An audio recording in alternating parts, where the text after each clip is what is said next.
Magandang araw po sa inyong lahat.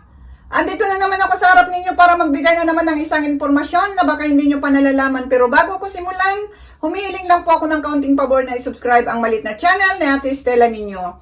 Guys, huwag na tayong paligoy-ligoy pa. Simulan na natin ang ating topic ngayon. Ang topic natin ngayon ay nanggaling sa ating isang subscriber. So, narito po ang kanyang katanungan. Madam, bakit lumalambot ang aking manoy sa kalagitnaan ng labanan? Sa una, matigas naman siya, pero dahan-dahang nagiging marshmallow. Marshmallow daw. Ano po sa tingin ninyo, madam, ang problema sa aking piston? Sana mapansin.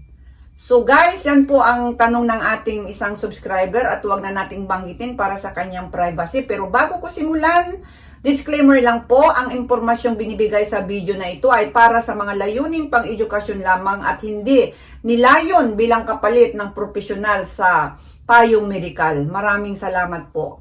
So guys, yan po ang kanyang problema at umaano raw ang kanyang piston kapag nasa labanan. Lumalambot daw. So, ano nga ba ang kadahilanan? So, ayon sa pag-aaral, maraming posibleng dahilan kung bakit maaring lumambot si Manoy habang nasa kalagitnaan ng labanan. So, narito ang ilan sa mga sanhi. Number 1, medical na kondisyon. Mga kondisyon tulad ng diabetes, hypertension o hormonal imbalance ay maaring magpababa ng kakayahang makapanatili ng pagtigas nito.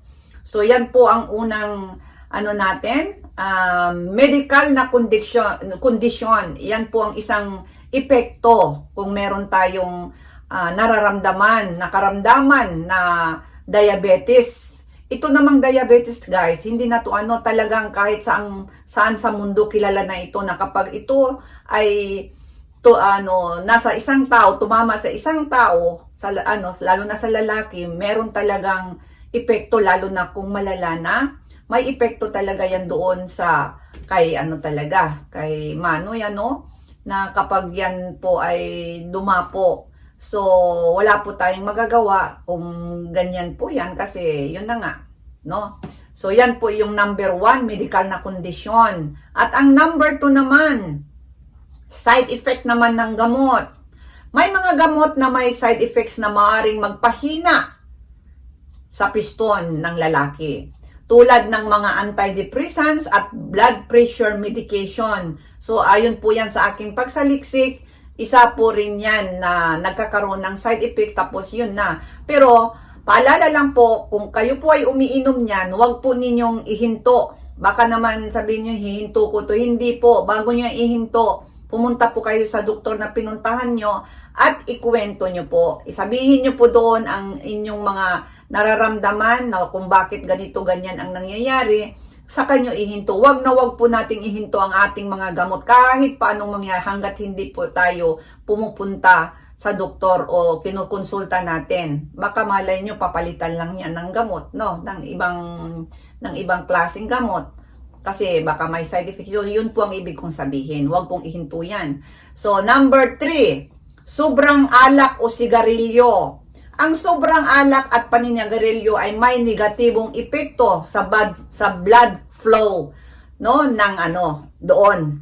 So ang ibig sabihin, kapag napasubra lang po yun siguro, pero hindi ko rin sinasabi na ihinto ninyo o hinay-hinay na lang, no, ang gawin natin. So kasi meron talagang alak talaga na magdamag, araw-araw yan.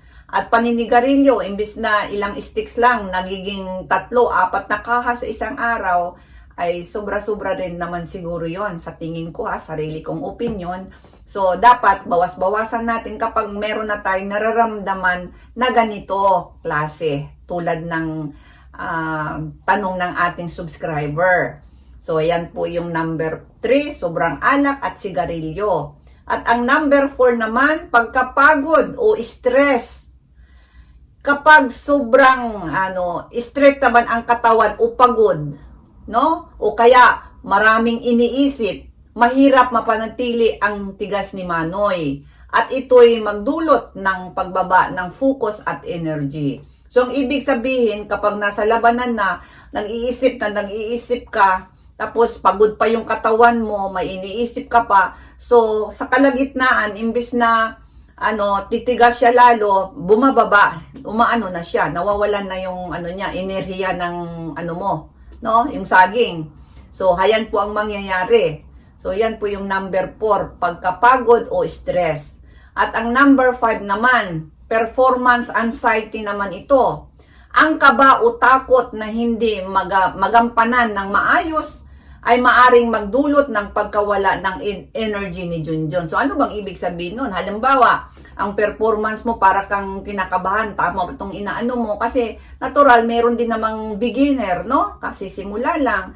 So ibig sabihin, hindi rin naman lahat siguro na may karamdaman is hindi na umaano yung saging. Siguro minsan sa sobrang na hindi niya magampanan yung ng mabuti yung performance niya, kaya nagdudulot ng pagkawala ng energy ni Junjun. Yun ang ibig kong sabihin, guys, no? Kasi di ba, ninervyos sa una.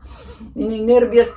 Minsan nga, di ba, merong kasabihan na sa unang labanan hindi na kasi virgin pa pareho, hindi tuloy nagawa kung anong gagawin nila. So, merong ganun dahil sa sobrang nervyos, takot, o ano kaya ang dapat gawin. So, yun tinatawag na performance anxiety, na takot na nga, no? Hindi na magampanan ng maayos. So, yan po yon. At ang naman natin, paalala lang doon sa subscriber natin, no? Kapag ang problema ay paulit-ulit na nangyayari, mas mabuting kumonsulta sa isang doktor na espesyalista sa kalusugan ng lalaki upang masuri kung ano ang sanhi at kung ano ang pwedeng gawing solusyon. So yan po ang gawin natin. Kung paulit-ulit po siya nangyayari sa kalagitnaan ng labanan, so ang ibig sabihin kailangan na po nating magpatingin sa isang espesyalista para naman masolusyonan kung ano talaga ang malay natin kung iba pala ang kadahilanan noon, no? Kung may malubhang kadahilanan, at least makikita ng isang doktor na titingin sa atin. So yan lang po ang aking magiging advice, na pumunta po tayo kapag ito po ay paulit-ulit na nangyayari, ha? No? Obserbaran po natin kung sa susunod, sa ilang beses na naman, ganun pa rin ang nangyayari.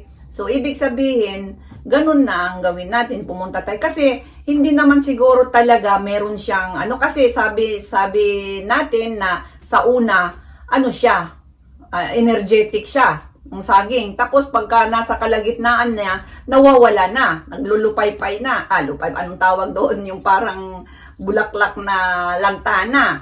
So, ibig sabihin, hindi totally talaga na may meron lang talaga sigurong dahilan. Kaya magpatingin talaga tayo sa doktor para malaman natin kung ano talaga ang pwedeng gawin o solusyon, no? Maraming salamat sa iyong tanong, at sa inyong lahat ako po yung nagpapasalamat ng ng talagang galing sa aking puso dahil sa walang sawang pagtangkilik sa aking maliit na channel kahit nabubulol na si Ate Stella ninyo. Maraming salamat po sa inyong bababa.